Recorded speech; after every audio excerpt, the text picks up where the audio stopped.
Kalau dari kacamata komunikasi politik nih, Mas Anies mau he wants to stay relevant gitu loh.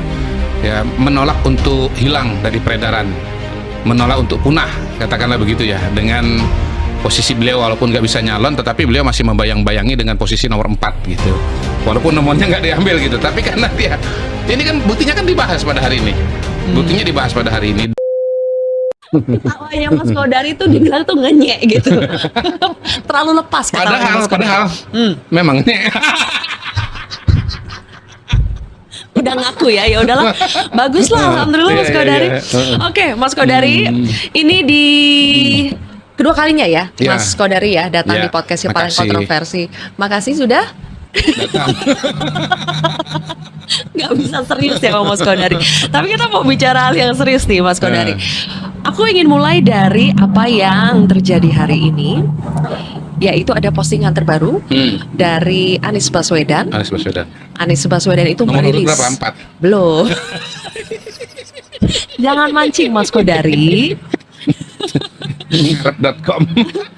Jadi Mas Anies merilis dokumen visi misi dan program untuk Jakarta. Jadi ya, meskipun itu kan nomor 4 berarti. Nah itu dia kan. Intinya meskipun Mas Anies tidak jadi berlaga, tapi kan timnya ini sudah terlanjur bergerak ketika mulai dapat sinyal untuk berlaga di Jakarta. Aku bacain dikit ya Mas Kodari ya. Harus dong. Jadi kalau visi misinya itu meningkatkan peran inovasi, riset, ilmu pengetahuan dan teknologi atau IPTEK sebagai motor pertumbuhan ekonomi, menjamin keterjangkauan kestabilan harga kebutuhan pokok, membantu meringankan biaya hidup masyarakat khususnya wong cilik. Terus program-programnya terlihatnya bagus-bagus nih Mas Kodari. Tarif Rp1 dan terjangkau untuk semua kalangan. Ini untuk mobilitas ya, transportasi umum. Oh, saya beli rumah. Tambahan armada baru. Terus juga fasilitas park and ride di sejumlah halte sampai di perpustakaan dan ruang belajar bersama. Intinya Mas Anies ingin mengatakan bahwa ya ini bisa dijadikan sebagai bentuk pertanggungjawaban pada publik dan referensi tambahan dalam menimbang para paslon yang ada.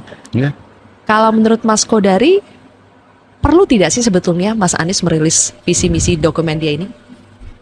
Sebetulnya nggak perlu ya, karena memang kan udah nggak nyalon. Tetapi seperti sudah disampaikan dalam pengantarnya, kalau memang benar itu sudah terlanjur dibuat, sudah terlanjur dibikin. Jadi saya kira sebagai sebuah gagasan pemikiran ya bagus kalau disebarkan ke media massa, disebarkan ke publik, dan disebarkan kepada kandidat. Kalau kandidat kan bisa jadi ada ide tambahan untuk menambah program-program yang sudah ada, sejauh memang cocok.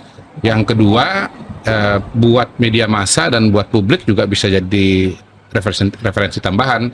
Kalau memang dirasakan ada program-program yang menarik dan rasional dan masuk akal, begitu bisa saja itu dimintakan kepada calon dan ditanyakan kepada calon. Minimal bisa jadi tambahan ya bagi panelis debat pilkada, terutama nanti kalau panelisnya adalah Zilvia. Iya, mendapat pertanyaan kan nanti ada acara debat. Kan debat kan panelis kan biasanya ngajuin tuh pertanyaan. Nah, ide-ide pertanyaan itu bisa diambil dari situ. Oke. Jadi sejauh ini menurut Mas Kodari niatnya baik ya? Bagus ya.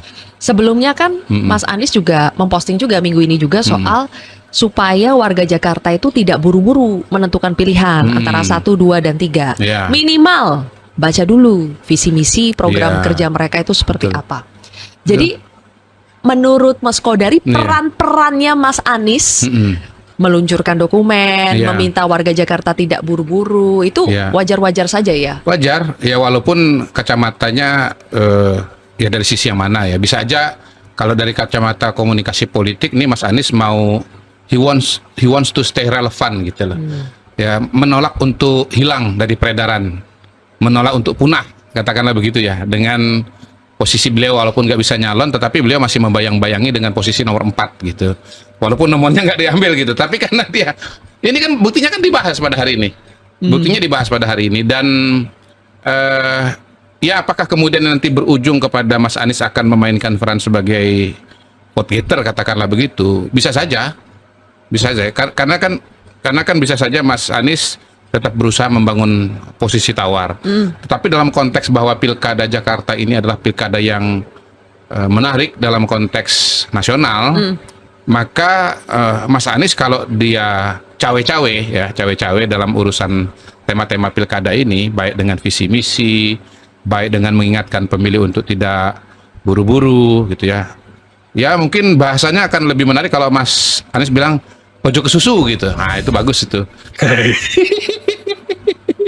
Ojo ke susu. Itu bahasa Pak Jokowi, ojo ke susu. Oh, bahasa Pak Jokowi ya.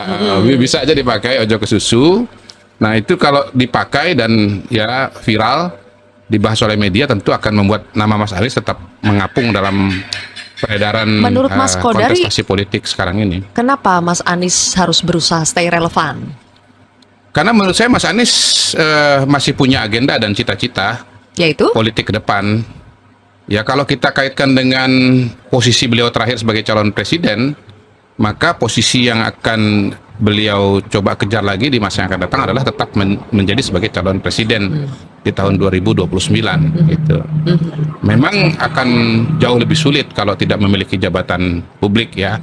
Karena itu memang tidak jadi majunya Mas Anies di Pilkada Jakarta ini memang suatu pukulan bagi Mas Anies ya. Pukulan telak tepatnya gitu ya. Bagi Mas Anies, karena dia kehilangan panggung yang sangat-sangat strategis untuk tetap ya berada pada panggung politik ya, dan menjadi atensi dari publik di Indonesia. Dan memang pilihannya tidak terlalu banyak. Hemat saya salah satunya adalah dengan mendirikan partai politik ya, dan itu kan sudah dijadikan opsi juga oleh Mas Anies dan kawan-kawannya gitu loh, bahwa Mas Anies melanjutkan perjuangan politiknya dengan mendirikan partai politik. Tapi apakah dari awal prediksi Mas Kodari memang Anies itu akan sulit untuk mendapatkan tiket maju di Pilgub Jakarta? Kalau saya memang sebetulnya melihat Mas Anies susah ya. Susah pertama itu karena beliau di Pilpres 2024 di Jakarta pun juga sudah kalah. Ini kan kandangnya Mas Anies ya. Beliau boleh kalah mungkin di Jawa Tengah, boleh kalah di Jawa Timur, boleh kalah di Jawa Barat, tetapi boleh kalah di tingkat nasional, tapi harusnya nggak kalah di Jakarta, karena ini basisnya Mas Anies. Gitu. Jadi itu sebetulnya bagi elit politik suatu indikator bahwa Anies itu tidak kuat-kuat amat, gitu loh. Buktinya bisa dikalahkan. Walaupun misalnya ada survei pilkada dia masih nomor 1, tetapi bahwasanya kemudian dia kalah di Pilpres itu juga satu indikator yang bisa dipakai. Dan dalam konteks Pilpres, sebelum pencoblosan pada tanggal 14 Februari 2024, itu dia tadi teman-temannya, kita udah saksikan video dari Mas Kodari ya. Mas Kodari bicara tentang Anies yang punya cita-cita untuk menjadi capres lagi 2029. Tanggapan saya sih, saya rasa sih berat ya, karena apa yang beliau sampaikan pada Pilpres 2024 kemarin itu sungguh sangat memalukan dan tidak punya etika. Bayangkan seorang Pak Prabowo itu dikasih nilai 11 dari 100. Mungkin di situ ya para masyarakat atau rakyat yang menilai bahwasanya Pak Anies itu mempunyai kebencian terhadap Pak Prabowo ya.